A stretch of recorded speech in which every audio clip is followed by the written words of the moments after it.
Thank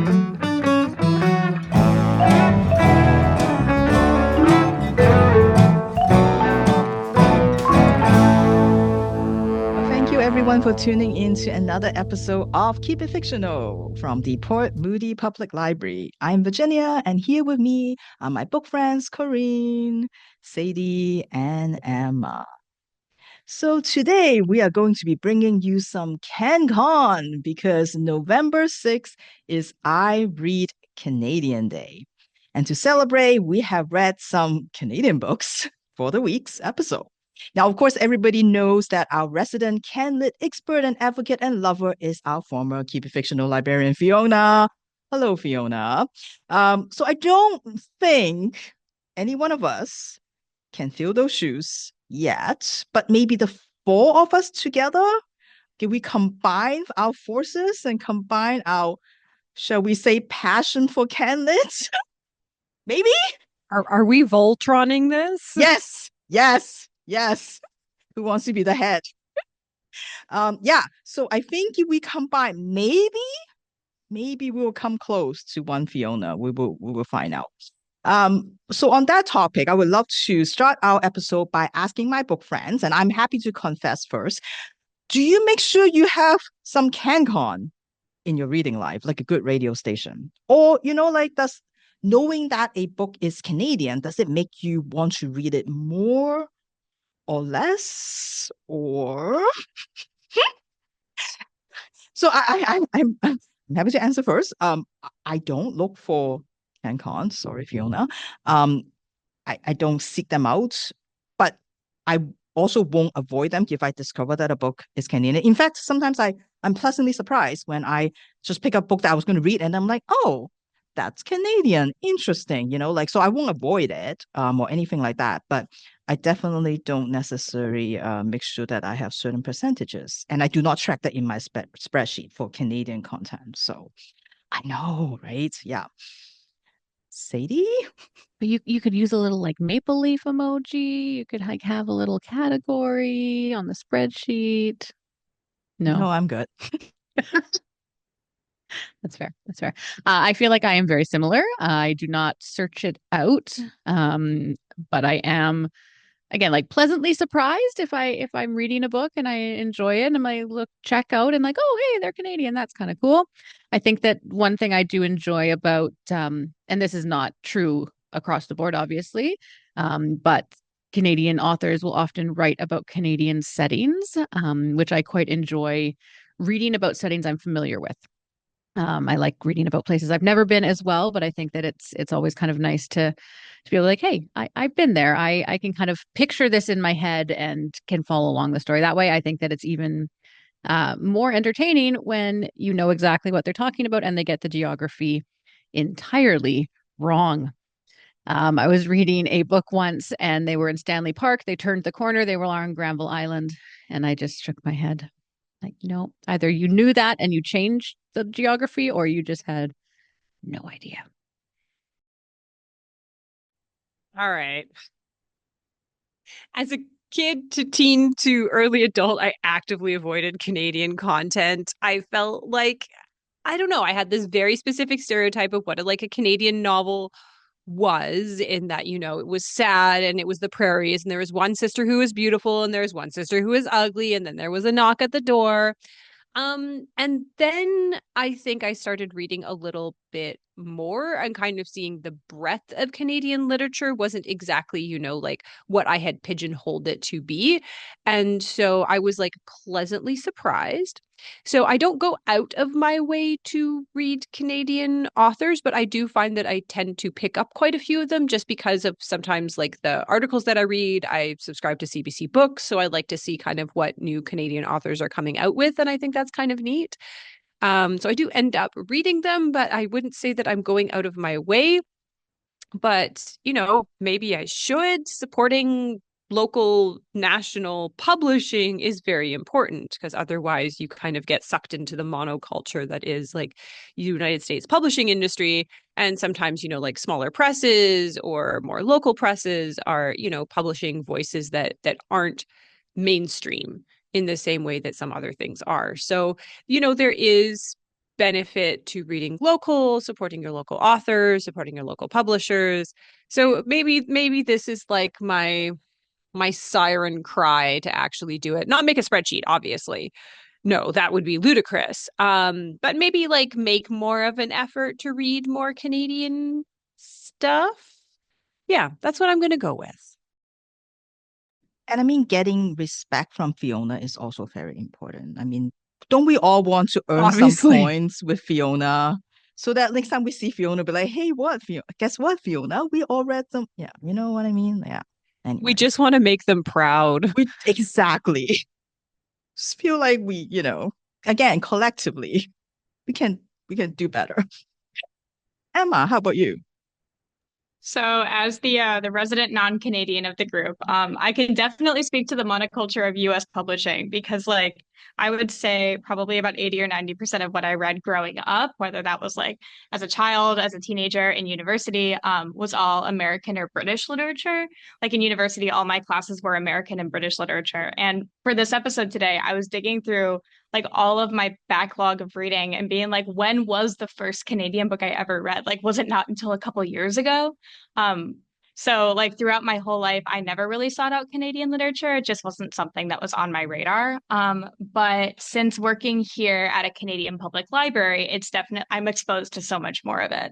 So I still don't like actively seek it out. I'm kind of like what Sadie and Virginia had said, where like if I'm interested in a book and it just happens to be by a Canadian author, awesome. It's a pleasant little surprise, but it's not something that I am like consciously seeking out and trying to read a lot of Can Lit. Um, but yeah, just because of the nature of my job now, I do hear about a lot more Canadian books and Canadian authors than I ever did previously. So when I do see like, oh, here's a book I'm interested in reading, and it happens to be Canadian, then it goes to the top of my list, mainly because I want to be better at my job.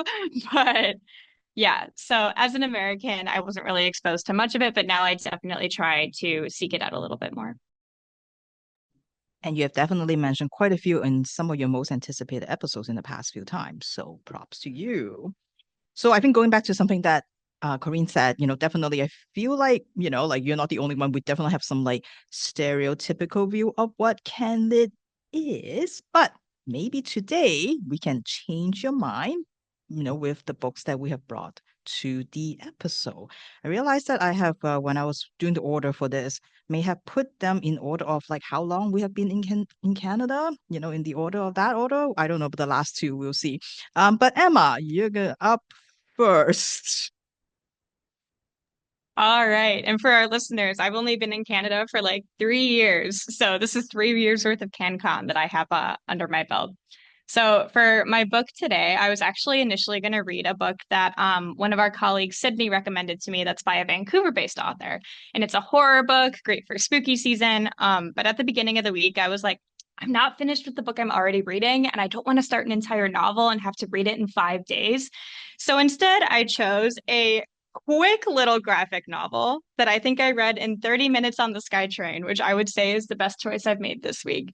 So I actually found this book at a Indigenous owned bookstore in Minneapolis when I was just there. The bookstore is called Birch Bark Books, owned by author Louise Airdrich, would highly recommend. But I noticed when I saw it at the store that it was on the 2024 long list for Canada Reads. So I was like, perfect. I have to read a Canadian book this week. This one was a Canada Reads nominee. Sounds like a great option. So this book is a debut horror graphic novel, perfect for spooky season. And it is by Cree author Christopher Twin, who is a member of the Swan River First Nation in Alberta. So Swan River is a nation that's very rich in culture and history and in Cree folklore and legends, which kind of make the core of this book. So the book is called Bad Medicine by Christopher Twin. And it centers around five Cree teenagers who have gathered around a fire kind of next to the river in near their home, where they share horror stories of spirits, of shapeshifters, and of evil in their community, both real and mythological. As they're all telling their stories, the teens are kind of trying to like one up each other, trying to tell a story that's more scary, that's more terrifying than the last. And one teen named Chad goes first.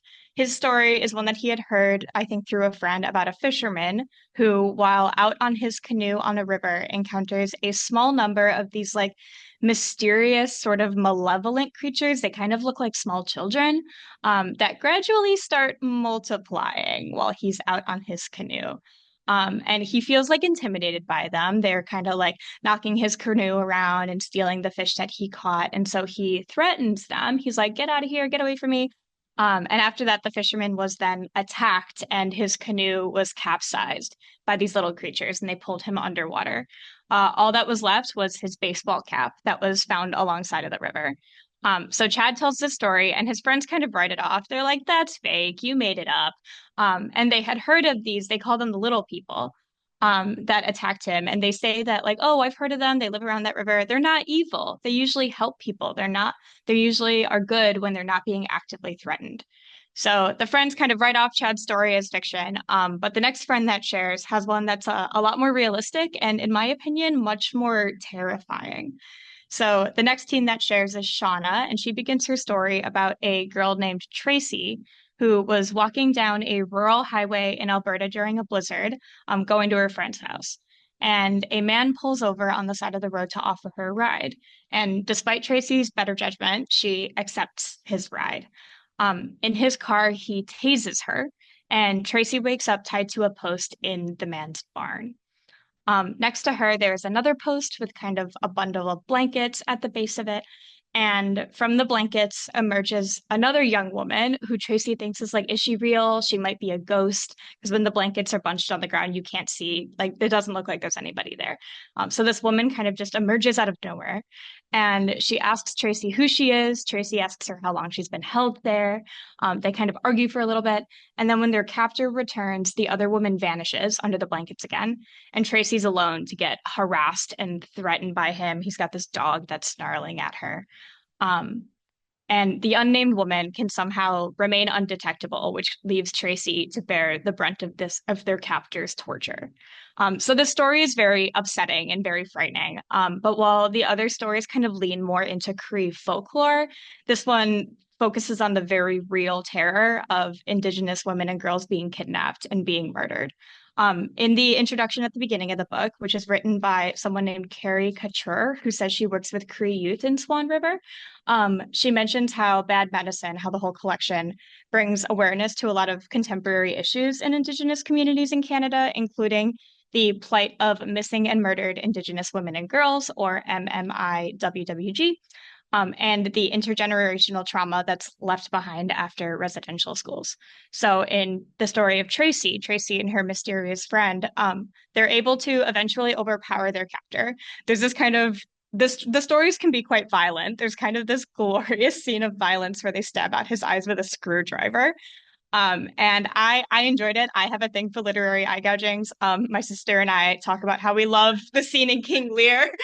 Gloucester gets his eyes gouged out. It's a whole thing. But the friend, or maybe the ghost, vanishes again, and Tracy's able to finally go back to her family, and we don't really know what happens to the other woman after this.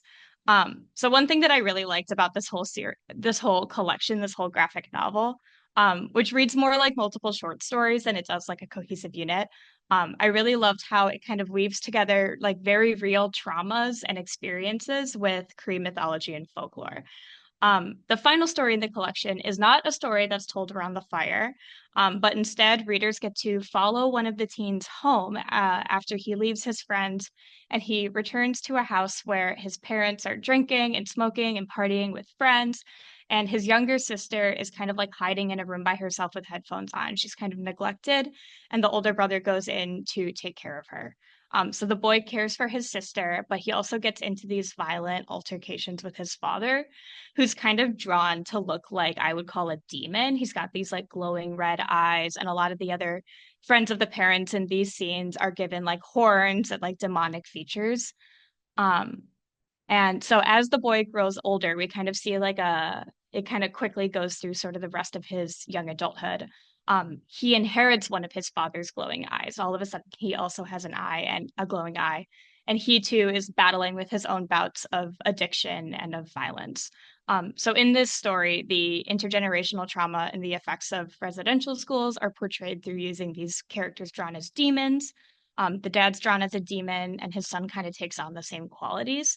But at the end, the son, spoilers for kind of the end of that story, the son also gouges out one of his eyes to kind of remove that demon for him. And you see like the bloody demon spewing out of him. It's a good, like creepy, spooky season read. So like I read the whole book on Halloween, which was a great choice on my part. Um, but yeah, so the stories are very dark, they're very tragic, but they're also very real and portray like very, very realistic kind of like traumas and experiences that people face. So I think Christopher Twin does a really excellent job of interlacing these real life experiences with demons and shapeshifters and Cree legends. So as far as like the art style of the book, it's kind of a classic like North American comic style. It reminds me of like traditional superhero comics. It's got this is the front cover of it, but the back cover is kind of this classic comic book horror, which is really fun. The art style isn't typically what I'm drawn to. I don't read a lot of North American comics that are drawn like this. But I could definitely see how it would appeal to like audiences that love like superhero comics or creepy horror comics. It's very much kind of drawn in that same style.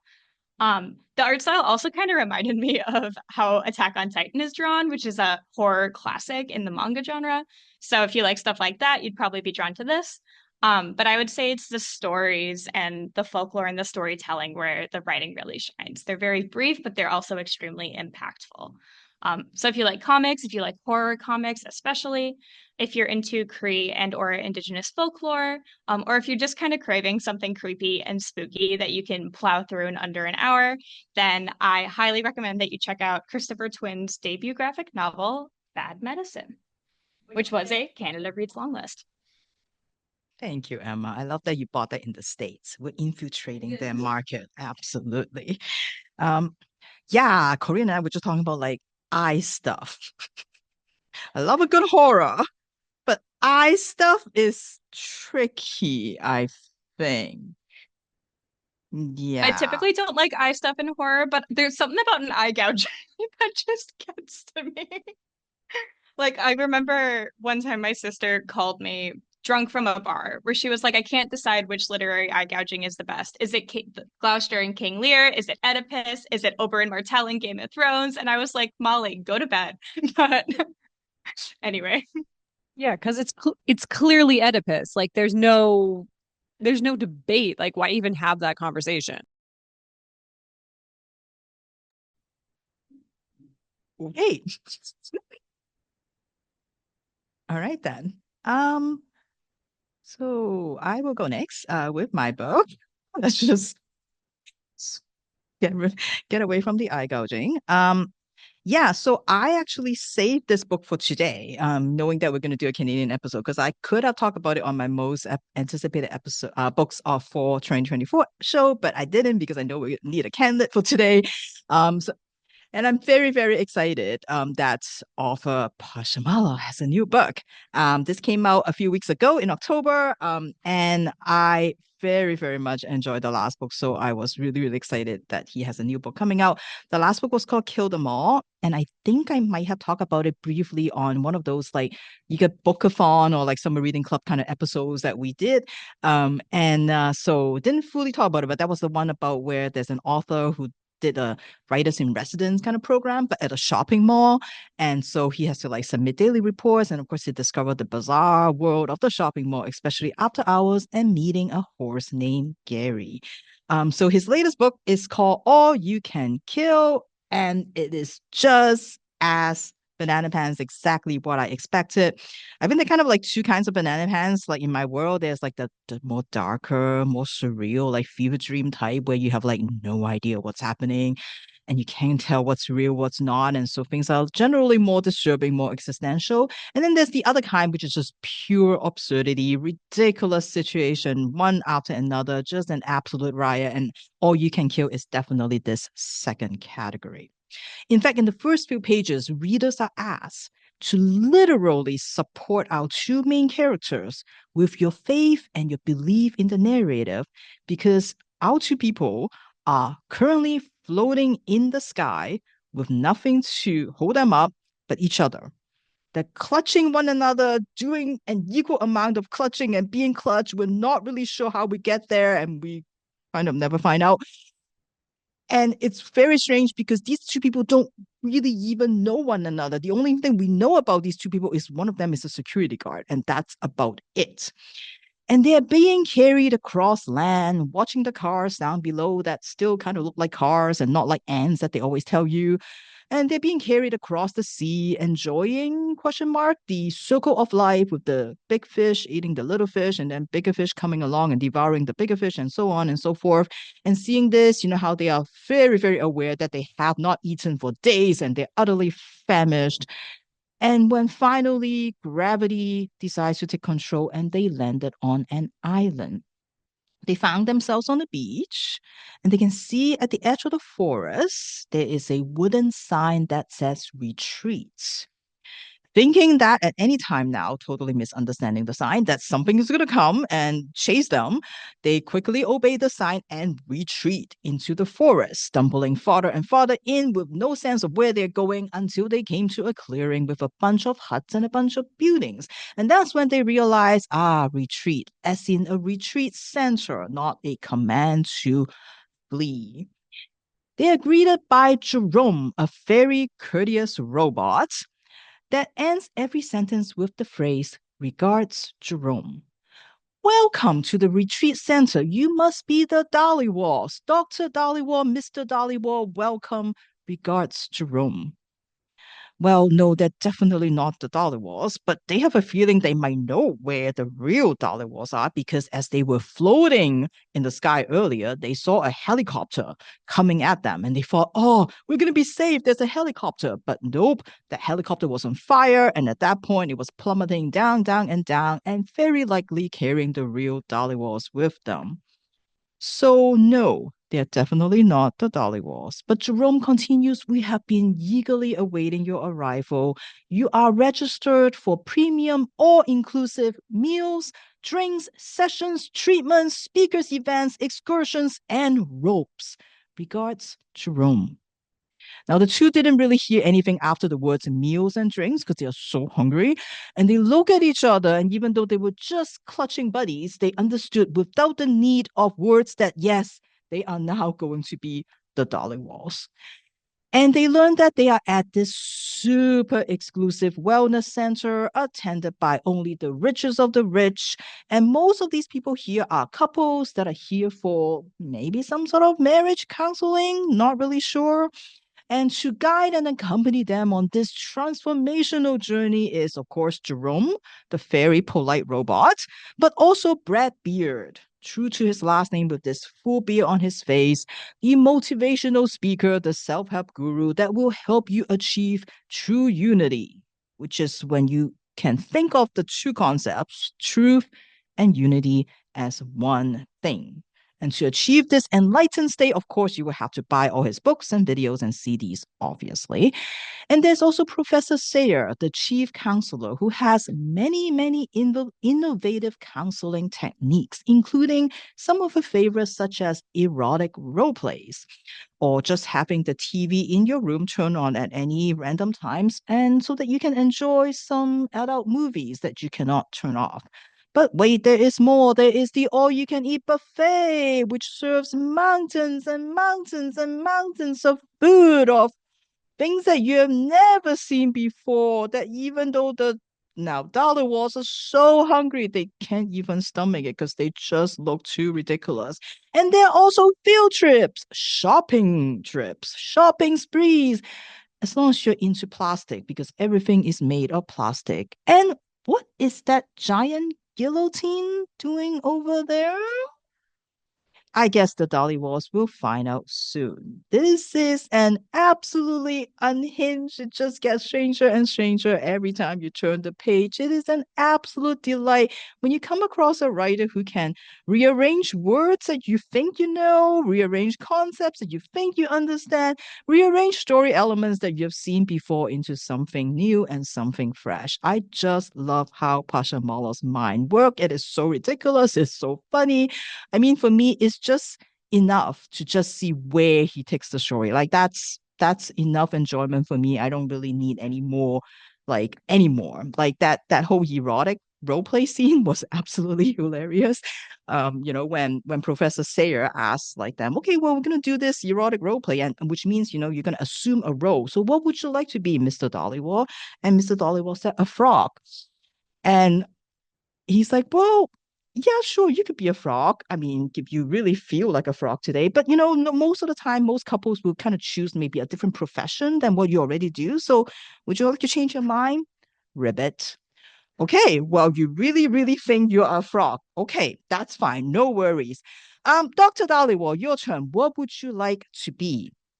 A steamroller. Okay, well, because this is a collaboration, usually in these role plays, like you want to find something that kind of complements what your partner has chosen. So maybe a lady frog would be better. And then, of course, our Dr. Dollywall was just like, girl. Okay, well, I guess we have a steamroller and a frog that, and it just goes on and on.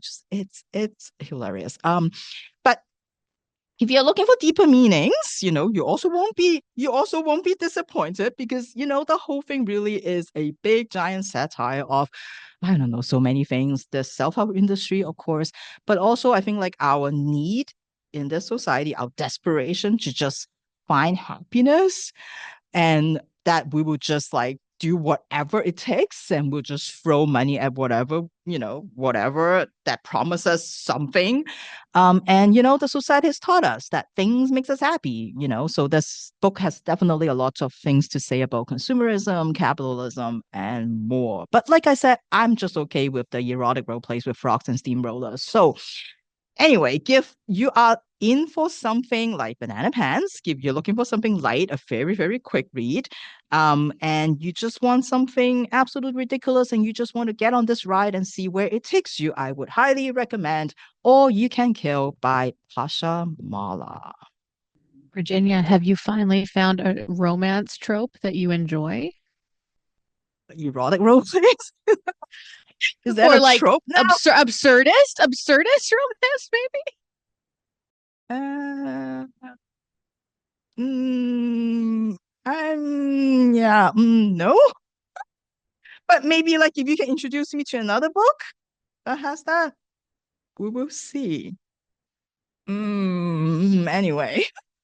All right, before we go on, I'd like to ask our existential question for today. And Emma kind of alluded to it earlier, is that I would love to know, and I think this might be easier for some of us than not, but like what do you remember as your first Canadian book that you were either like you choose to read or you're being forced to read in school, maybe in school, so yeah.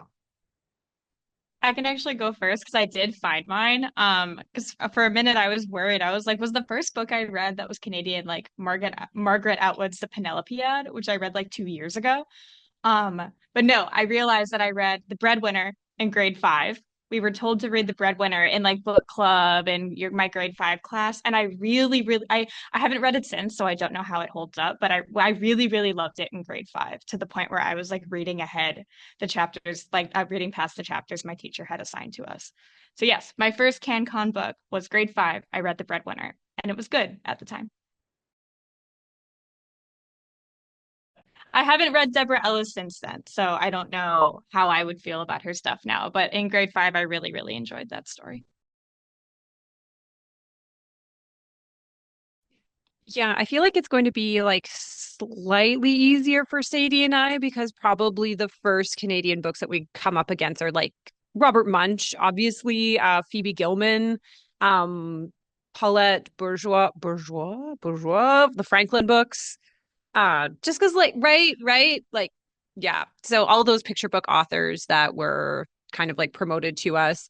And then kind of moving forward in life, Gordon Corman, I was delighted to learn was Canadian as a kid because I loved the MacDonald Hall books. I was like obsessed. I'm like, please send me to boarding school. My mom was like, are you really quite sure about that? And I was like, yes. And I like went on the internet and like got brochures delivered to the house. Yeah. I was like a very young hacker. It's fine. And then in terms of like YA, I remember my mom took me to the library because I was like, she's reading too much. And could you help her like pick out some books? Because there wasn't really middle grade literature and YA literature when I was maybe growing up. And so they compiled a list of things. I think the most like Canadian book that I read was The Shadow in Hawthorne Bay by Janet Lunn, which is about I'm gonna go like the War of 1812 or something like it's definitely like I'm in a cottage, like, oh, the war and boys fighting over me, but also like the war and like rabbits involved, the rabbits and eating, eating them. Yeah, Kit Pearson, another huge author, who lives in Victoria. And then I think like the very first adult one that I read, definitely when I should not have read it. I think my aunt came and dropped off a box of books for my mom when she visited, and one of them was Margaret Lawrence's The Diviners, which definitely scarred me for life. And I don't think I really understood what was going on, but there was some stuff that happened in that book that I was like, wow, the world is a lot more complicated than I understand it to be as a child. Yeah, so those were kind of like my big ones. Yeah, definitely all of the picture books that Corene mentioned. I grew up on Robert Munsch. I have many fond memories of Robert Munsch. I'm fully on the side of Love You Forever is the sweetest, most touching story in the entire world, which I know not everybody agrees with that. But that was like memories of my mother singing me that song. It will stay with me for forever.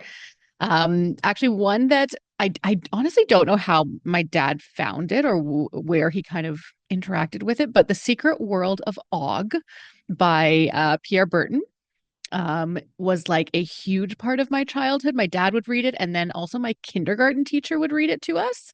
And we would always get these little orange chewy candies. And so we would read like a chapter of it or like a little section of it every day. And every time we would sit down to read, she would read it out loud. We would get these little orange candies. And so, like, that is a really, really big part of my childhood. So that would actually probably be like the first main one. And at the idea, I had no idea, obviously, that it was a Canadian author. I didn't care at that point. I wanted the candy, and that was probably the extent of it. But that story, I bought a copy of the book when I was grown up, just so I could have it because it always meant a lot to me. Yeah, I've never read a Margaret Atwood. I always feel like I'm a bad Canadian when I say that. And then also, classically, obviously, Anne of Green Gables. I think that any Canadian child cannot escape being a Canadian child without reading Anne of Green Gables. And I think before I read it, I was actually introduced to Road to Avonlea on CBC Sunday night. Classic. That's where, yeah, that was where my heart lies. And that is how I was probably introduced to the Avonlea world and Anne of Green Gables. But those are definitely my top CanCon introductions, I will say. Yeah, Road to Avonlea is essentially how I understood the history of Canada, which is very narrow in scope and quite inaccurate. But yeah, that was my entire understanding of what our country was.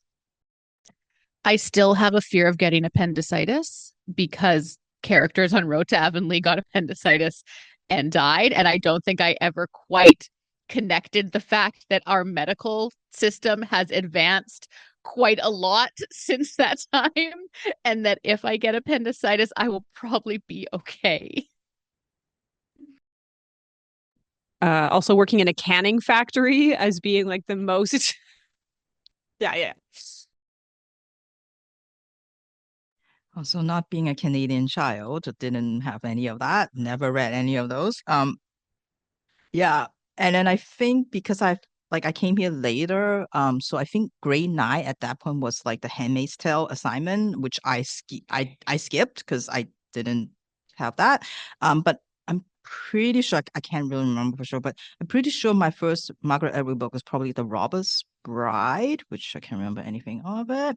And then the other person that I kind of distinctly remember, like as in like this is like the Canadian author that I chose was probably Timothy Finlay. And weirdly, it's a book, I think I might have it still. It's called The Headhunter. And I have like no memory of it. I'm pretty sure I don't understand any of it, but I have no memory. So I went and like look up what the book was about. So it's apparently about like this person. I'm reading the description. It all starts when Leela Camp, librarian, spiritualist, schizophrenic, inevitably lets Kurtz out of page 92 of Heart of Darkness and is unable to get him back in. So while Kurtz was stalking the streets of Toronto, Leela frantically begins her search for Marlowe to help her deal with the literary villain. Like, how am how I don't remember why I read it. I don't know what I got out of it, but it sounds kind of good. So maybe I need to go back to it and just because I have absolutely no memory of that. But I remember my English teacher, whom I admired like immensely.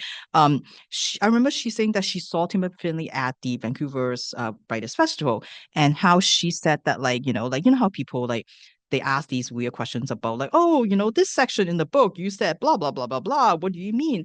And she remember telling me how Timothy Finley was just like, I don't know why I did that, like, and so it was interesting, but I kind of interpret as like, that's the importance of like the reader, right? Because, like there's certain things that mean so much to us. And like, there's certain passages that really, really speak to us and we want to know, but like it might just be a throwaway thing that the prophet put in, who knows?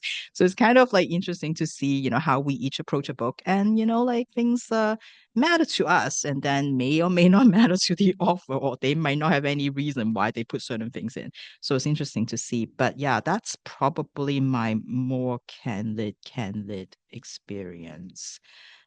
So yeah, well, thank you everyone for sharing. And listeners, give you, we'd love to know what is your first Canadian book, Fiona. So let us know. Anyway, we're gonna go to Sadie next, back to our book recommendations and see what you have got. First, I just want to say that that's kind of refreshing to hear because I've spent so many hours in English classes and doing plays where you have to like analyze why the author or why the playwright is saying something or asking the characters to do something, and we would have to spend so long trying to figure this out. And so it's nice to kind of know that sometimes when we wanted to just say, I don't know, maybe they just put it in for no reason, that might actually be true. So thank you, Virginia. Okay, so I was actually quite excited to read my book for this week. I only just heard about it, and when I did, the premise of it sounded really fun and exciting, and then I realized that it was by an author who I've only read one of his books in the past, but I really enjoyed it, and he is Canadian. So it just seemed like the perfect pick for this week. And for the most part, I did enjoy it. I will get to the details about that after I describe the book. But this is The Treasure Hunters Club by Tom Ryan. Tom Ryan, I have talked about once on this podcast, the book I Hope You're Listening, which I actually did for our episode on books that we thought should have won awards, that were kind of nominated and did not win. And that one was one that I did because I really, really liked that book. This is going to sound horrible, but after reading this, I'm tempted to revisit it to see if it has similar issues. Anyways, our story begins in the 1700s when Captain Dagger, one of the most bloodthirsty pirates of the time, brought his ship, the Obelisk, into Maple Bay, Nova Scotia. His ship was being attacked, and in the midst of the battle, he sent 2 men ashore in a rowboat with a chest full of treasure to bury it. The treasure was never seen again. That didn't stop people from looking. For the past century, treasure hunters have been coming to Maple Bay with the hope of being the lucky person to uncover the treasure. More than 300 years after it was buried, the treasure has never been found. Peter Barnett has never heard of the obelisk treasure. He has never even thought of treasure hunting, has never been to Nova Scotia, though his mother did grow up there. He's now quickly approaching 40, and he hasn't really done anything with his life. He lives in a tiny shared apartment in Vancouver with a strange guy named Ricky, who makes his money selling something online. Peter works at a dead-end job that he could care less about, just barely making ends meet in the expensive city. His only family are his Aunt Carol and his Uncle Bryce, who stepped in to raise him after his parents were killed in a car crash. They are not on friendly terms, and he hasn't seen them in years. His parents are dead, he has no siblings, and he is basically alone in the world. So when he receives a letter from a Mirabelle Bellwood of Maple Bay, Nova Scotia, claiming that he is her grandson, he is completely shocked. Mirabelle goes on to explain how she's trying one final time to reach out to him, her last living relative. How she's been sending money to Bryce and Carol for his care and education his entire life, money which Peter has never seen or heard of, and how she has many things that she needs to tell him. After a few moments of stunned silence and a bit of encouragement from Ricky, Peter decides, well, what does he have to lose? So he boards a plane to Nova Scotia.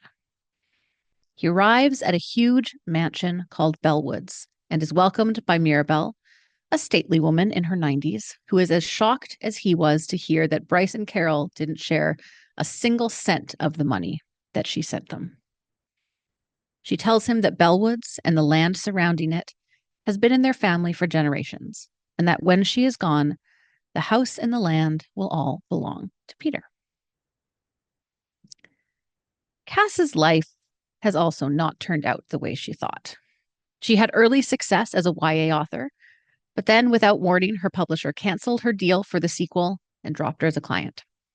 She is now, reluctantly, planning on leaving New York City to move back home to Milwaukee, where her stepdad has arranged a job for her in the communications department of his company. She is not looking forward to it.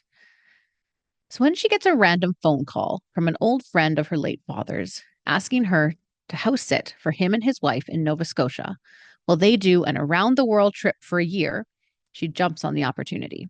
Maybe she can start working on a new book. She arrives in Maple Bay and starts trying to find some sort of inspiration for her next book. It isn't until she starts to learn a bit more about the local history that she has an idea. She's going to write about the obelisk treasure, a first-hand account of a treasure hunter. She'll search for the treasure herself, documenting her journey and weave in history about the pirates who first buried it centuries before. Once she comes up with the idea, she can't stop thinking about it and gets to work right away, going down to the beach to try and set the scene for her prologue. However, the grumpy, disheveled man who she comes upon on the shore is not exactly the tone that she was hoping to set. He stinks of alcohol and has a bit of a crazed look in his eyes. When he asks her what she's doing, Cass sees no reason to lie, so she tells him. The response she gets is not at all what she was expecting.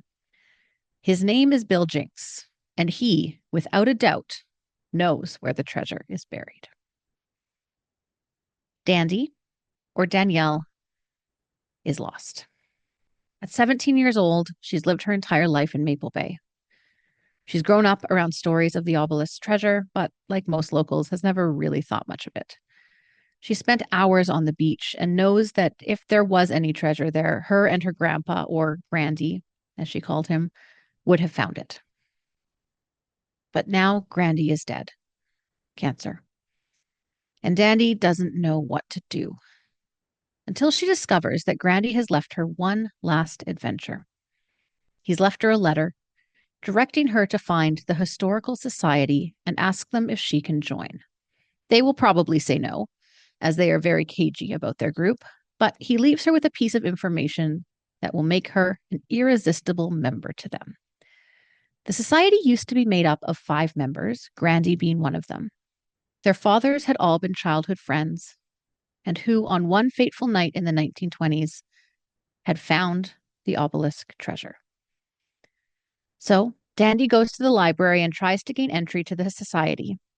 Apart from Grandy, each of these men's children are still alive. Mirabelle Bellwoods, Bill Jinks, Rose French, and Frank Oakley.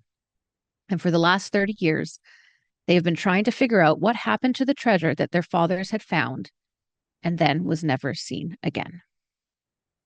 Peter, Cass, and Dandy Each of them have been drawn into a tale decades in the making, each more oblivious than the last to what really happened with the treasure and the 5 boys who found it. And when both Mirabelle and Bill Jinks turn up dead, the 3 of them start to realize that there is much more to the story of Bellwoods, Maple Bay, and the obelisk treasure than they ever thought. These are not the first deaths related to the treasure, and if things keep going the way they are, they won't be the last. So, as I said, I was very excited to read this book. The idea of a treasure hunt, a bit of mystery, a bit of murder, a story that kind of like started generations ago and is now being looked back on in the present. It's like all of these elements are things that I really, really enjoy. And for the most part, I did really, really enjoy this book. One thing that I remember from I Hope You're Listening is that Tom Ryan writes very good like action-packed climactic scenes. I think that he writes in a way that he's really able to highlight the tense kind of heart-pounding experience that the characters are involved in. And this book was the same. When I got to the climax of the book, I was fully drawn in. I was unable to turn the pages fast enough to keep reading and kind of seeing what happened next. He also has some very wild twists in his stories, which I wasn't able to guess, which I always appreciate because I've gotten quite good at guessing like completely crazy twists. And so I think that the general premise and idea of sort of the treasure hunting and the long lost family and the secrets and that side of things definitely did work and made the book exciting and made me want to keep reading. That being said, there are some things that I really struggled with. Some of them were on a story level, some on a character level, and some on a writing and an editing level. The 3 protagonists did not make any sense together. He didn't really provide enough of a reason for why they were all coming together. And so every interaction they had seemed really forced and really strange. Certain things about Dandy's age weren't fully solidified. The description said she's 17, but other characters continue to talk about her as if she's 14 or 15. One character even saying that she was 14 or 15. She's treated much more like a child than someone in their late teens. If I'm being completely honest, I don't think the character of Cass was entirely necessary. And I think that the story could have had much the same outcome without the character involved at all. There were also just some strange editing choices. It might be things that do not bother other people, but where like the same phrase is repeated in like 4 or 5 sentences in a row. And it just seemed very repetitive and strange and clunky. And it's, if you have a good editor, like maybe change it up, maybe use some different words, find some synonyms that might just read. So you're not saying the rest of us here and the rest of us there. And yeah, anyways, I wouldn't say it was my favorite book, but I will say that there were parts that were engaging and it did make me want to keep reading. I did enjoy aspects of it. I did enjoy the main story of it. I think that Treasure Hunt is always fun to read about and kind of follow along with as the characters do. So that was fun. I think that if you do like action adventure, a little bit of murder thrown in, some pirate treasure, family secrets, then this could be a good choice for you if you're able to get past some of the other things in it. So anyway, a not so glowing review, but a not terrible one for the Treasure Hunters Club by Tom. Thank you for that very honest mix review. Definitely sound like it could, because I know you quite enjoyed his last book. So yeah. That's the thing, right? You never know when you read the second book by the author. You just never know whether they're going to disappoint you or not. And I think this was actually his third. I haven't read, like, I think he has 2 others and I haven't read. I don't know if this is his first adult book.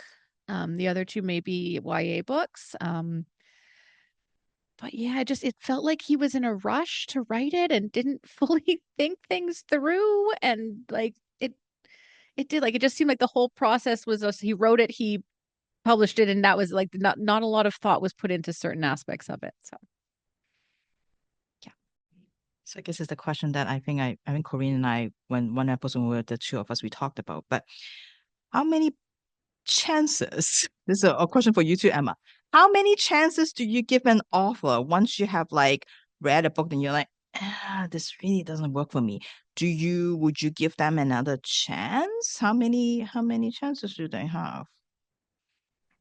I think if I read a first book, if like my first book by the author, I was like, no, then I just won't be driven to pick up any more of them. But if I read one and the first one's fantastic, and then I read the second one and the second one's a dud, I'm trying to think of instances where this has happened and what I've done. I don't know. Because typically, like if I like an author, I like an author. I'm excited to hear what Corene has to say because I see her doing this. Um, typically, if I like an author, I like most of the things that they've written. But I feel like if I read one dud, I might be like, you know what? Maybe that book wasn't for me. We'll try the next one and see what happens. So I won't like write them all fully. I'll give them a second chance. But if they have like one good book and two duds, then I probably won't come back. Yeah, I was going to say the same thing. If I've read something by them and enjoyed it and then try another one and it's not great, then I will probably give them another chance. If it's the first book I've read by them and it's not good, then I will. There's too many other books. There's too many other ones. There was one author where the description of their next book sounded perfect for me, but I stayed away from it because their first one was just not. Yeah. Well, both of you have to listen to the other episode where we review our answers. Right? Right, Corene? Unless you want to repeat your answer. You're happy to, Corene. No, I'm good. We don't need to repeat ourselves on this podcast. All right. At least tell us which episode it was. Oh. There are not that many that it's just the two of us, right? So whichever one that is just the two of us, I guess. Yep. And ironically enough, the book that I was going to talk about for today, I believe was one of the authors that we have. Well, there you go. What a perfect segue. Corene, what is the book that you're going to talk about for today? Really odd that this topic came up. Because yes, the book that I was going to read is an author that I continually give choices and continually regret them. Who is it? Who is it? Who is it? Who No, is it? I'm Who not is it? naming Who is names. it? I'm not naming names. Who I'm is not it? Who naming is it? names. Who is it? No. When I actually read it, I'll bring it to the podcast and then I will reveal it in future episodes. And actually, this is an author with a long backstory. So in kind of thinking this is the Canadian content episode, I tried to think of like, again, those first encounters with like Canadian literature. I forgot to mention like Carol Shields, of course. I forgot to mention Jan Wong, who wrote Beijing Confidential, which was like an amazing book, and Joy Kagawa. I cannot believe that I forgot Joy Kagawa. Oh, Obasan. It was the first time that I openly wept at school. Not the last, though. Thank you, Miss Brill. But yeah, that was also a very powerful book. But anyways, I wanted to go back to, I think maybe one of the first Canadian comics and or graphic novelists that I had kind of read. And yikes, this felt grim. So, children, many, many years ago, back when the internet was new, there were web comics. I mean, there still are, but they're a little bit different. But this time we're going back to like your live journal days. And one of the first web comics that I read was was a kind of YA supernatural fantasy one called Demonology, which ran from 1999 to 2004. And I think if you actually put it all together, it's like over 600 pages. It was a giant epic. This author then transitioned into publishing with smaller presses, one of their first ones being Zombies Calling, which was a fun little zombie story. And then The Adventures of Superhero Girl, which was published in the Halifax newspaper as kind of a serial and was very sweet. And it is all chock-a-block full with Canadian content. And I think her latest graphic novel is perhaps the most Canadian of them all because it deals with someone who plays hockey. Sometimes it's hard to pin down what it means to be a Canadian. There is no perfect definition. Arguably, there is no definition. But if you ask anyone in the world what Canada is all about, maple syrup and hockey. That's what we've got. That is what we've got. And so This author, who I believe I have read all of her stuff ever since those wee webcomic days in 1999, has come out with her most Canadian book to date, a kind of YA graphic novel romance trope reversal, which is the delightful Hockey Girl Loves Drama Boy by Faith Erin Hicks. So we're on Vancouver Island, and we're specifically on Vancouver Island. So a lot of times when Canadian authors were writing, they were told to be very vague because, then they could sell to American markets who apparently couldn't read about places in Canada being far too mysterious and strange to comprehend. So yes, this is taking place on Vancouver Island. It centers around a hockey player, Alex, who should be really happy. Her game is on a 5-game winning streak. She has an invitation to the women's U18, so under 18 teams summer camps in hockey being a really big deal. My brother played hockey. I tried to ignore most of it, but it is a big deal. They just came off the ice. She had an assist to a great goal. She's one of the bigger players on the team. She is a high scorer. She's one of the stars of this team. However, being the star isn't really all it's cracked up to be. And being part of a team, she's finding, really isn't all it's cracked up to be. The captain, Lindsay, leads a group of mean hockey girls who proceed to kind of poke at Alex, poke at her playing, poke at her lack of emotion, poke at the fact of how she dresses, until one day when they're in the locker room having finished a game, Alex snaps. She starts wailing on Lindsay in the locker room. She flies into a blind rage and has to be pulled off of Lindsay by her coach. Her coach is furious. That sort of energy should be on the ice. It shouldn't be directed at your teammates. And what's more is Alex can't really explain why she did it, and she can't even really understand why she did it. Her coach says, figure it out, learn to manage your temper, or else the invitation to the summer camp is revoked. But Alex doesn't really know how to control her temper. She doesn't understand where this anger came from. She doesn't understand how to prevent against it. And her mother is really no help whatsoever. Her mother's an artist, so just kind of like, get in tune with your feelings. How do you do that? So Alex, being the logical person that she is, decides to observe at school. And she finds someone that might be able to help her. Ezra is a theater kid, capital T, capital K. And he runs around with his tiny little clique of theater children. His boyfriend has recently broken up with him, and so he is a bit down. And what's more, he is teased by Lindsay's horrible homophobic boyfriend, Greg. However, as Alex watches Ezra be on the end of all of these taunts, she watches as it doesn't affect him at all. He remains in control of the situation, and in fact, he manages to make Greg look small and stupid. Alex is an athlete, and so she realizes that what she needs is a coach. She needs someone to teach her how to just kind of let all of this drama drip off of him and just be able to figure out and control her own emotions. So in the great way of romance tropes, you can just walk up to someone and be like, hey, I need you to coach me on keeping my temper. Ezra is confused. Why is this giant jock girl asking for anger management lessons? But Ezra has a kind heart, and he has a couple of his own issues, and so he decides to help Alex despite the protests of his very cliquey friends.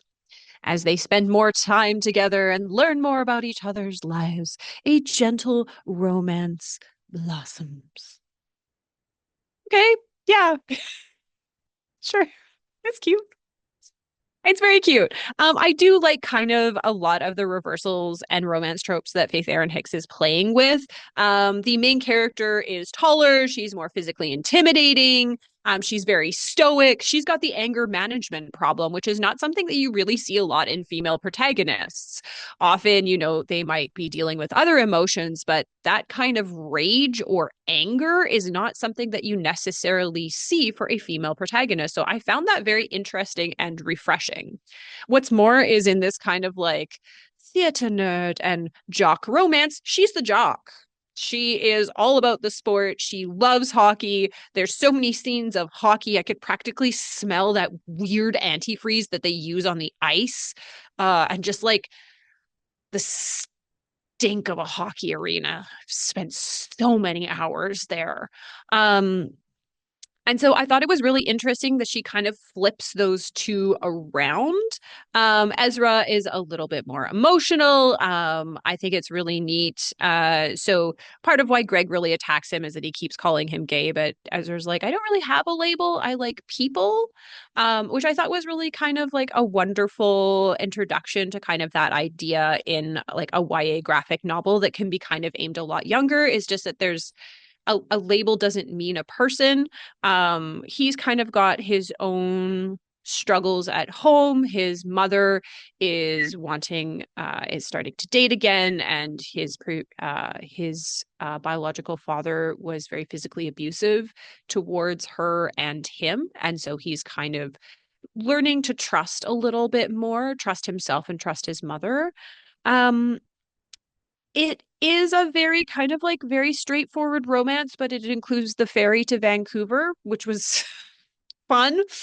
Uh, Again, like it was very accurate. Faith Erin Hicks does live in Vancouver, and so all of that was very accurate, and all the cute little shout outs to all the Vancouver and Vancouver Island stuff felt very Canadian and very cute. Um, yeah, I feel like any shortcomings of this book, and there are some, are kind of encapsulated by the fact that I think it's almost impossible to pull off a romance in one volume of a graphic novel. Emma, you can disagree with me, or you might agree with me. Sorry. I said, no, I agree. I've read some where it's like, oh, it's cute. They like each other, and then they just start making out right away. And it's like, but where's the pining? I love a good slow burn. So yeah, no, I agree. And I love Faith Erin Hicks. I wouldn't critique her very much. I've loved everything that I've read by her, but I definitely think that it takes a little bit more to build that like romantic tension. I think it takes volumes. It really does. Like you just can't, as you say, like if it happens too fast, you just kind of feel like robbed of something.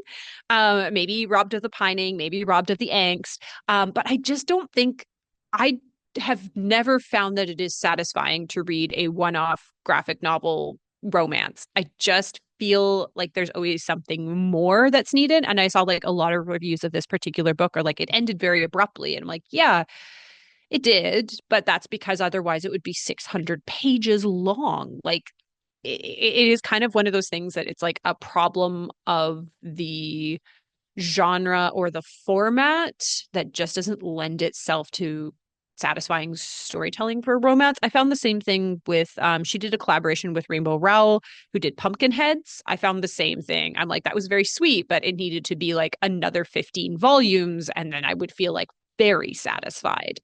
Um, yeah, so I think it's very fun. Again, it reads very fast. It's very sweet. In some of her promo for it, she said it has all the Canadian things: hockey, riding the ferry, apologies. So can you get more CanCon than that? Can the content get more Canadian? I don't know. I just don't know. But yeah, if you're looking for like a very sweet, light romance, if you're into that hockey romance, and then I got into like a weird book talk rabbit hole about like hockey romance and how that's a thing, and that was a lot to take in, and I I don't yeah, yeah, that was really weird for me. Yeah, I have a lot to unpack in the coming days. So yeah, if you're looking for a very sweet YA romance, you can try Hockey Girl Loves Drama Boy. Oh, and all of his friends suck. Everyone's friends suck. Every single last person sucks. All the drama kids are horrible. All of her teammates are horrible. There isn't a redeeming person amongst them, which is fine. Wow, what a perfect book to end the Canadian episode. How nice to hear Corene just saying the word hockey, hockey, hockey, hockey 1,000 times. That's excellent. Does it have maple syrup in it? Because that would make it even more Canadian. Do they? I think they do because they have pancakes, and so obviously you need the maple syrup on the pancakes. I feel like again, she just like shoved all those Canadian stereotypes in. Perfect. But in a different way. Canadian stereotypes in a different way, maybe? Maybe in a new anyway, okay. Yeah, your face looks like it's not. All right. Well, I hope at least that through this episode you get to see that there are a lot more different types of CanCon than just Perry's and canning factories and other things.